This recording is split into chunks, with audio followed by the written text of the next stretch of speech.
Hujambo na karibu tena mtazamaji wa The World News katika kipindi hiki cha ulimwengu wa siasa. Mimi ni Adam Hussein. Iran imepokea mapendekezo kutoka kwa Marekani kupitia wapatanishi, lakini inadhani hayana mantiki.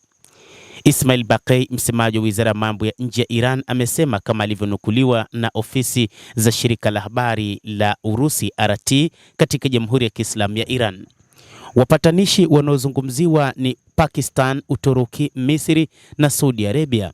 Mawaziri wa mambo ya nje wa nchi hizo walikutana mjini Islamabad kwa mazungumzo ya amani mapema jana Jumapili.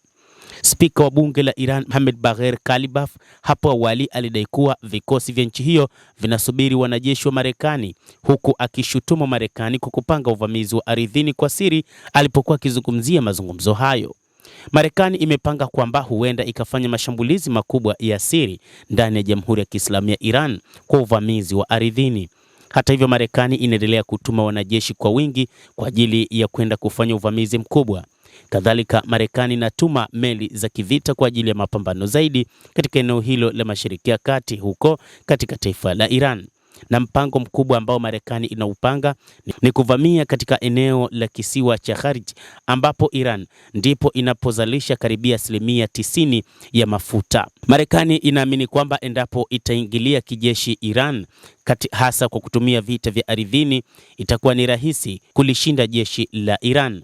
Hata hivyo, Wairani wenyewe wanasema kwamba kwa sasa jeshi la ardhini limejipanga vilivyo, lakini jeshi la anga pamoja na jeshi la majini na yenyewe pia yamejipanga kiasi kwamba ni vigumu kupita katika eneo la lango bahari la Hormuz.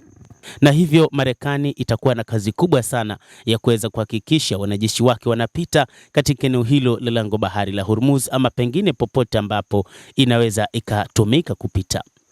Moja kati ya wanajeshi wa Kimarekani ama vikosi maalum vya Marekani ambavyo vinatajwa kwamba huenda vikaanza kupita katika eneo hilo na kuingia katika taifa la Kiajemi ni pamoja na 82nd Airborne, moja kati ya vikosi ambavyo vinakaribia wanajeshi 3500 hadi 4000, lakini pia na vikosi vingine ambavyo baadaye vinaundwa na kikosi kikubwa cha Delta Force ambacho kilitumika kumteka Nicolas Maduro na viongozi wengi ulimwenguni. Hii ndio kazi kubwa ambayo Marekani huwa wanaifanya, ambapo wana mbinu nyingi za kuweza kuingia katika nchi yoyote na kufanya uvamizi, na vikosi hivyo vinatajwa kwamba huenda ndivyo vitakavyotumika wakati huu kwa ajili ya kufanya uvamizi huko nchini Iran, hatimaye kuanzisha vita vya ardhini. Lakini pia inatajwa kwamba kuna makundi yaliyopo huko nchini Iraq ambayo wakati mwingine yameonyesha nia ya kuungana na Marekani.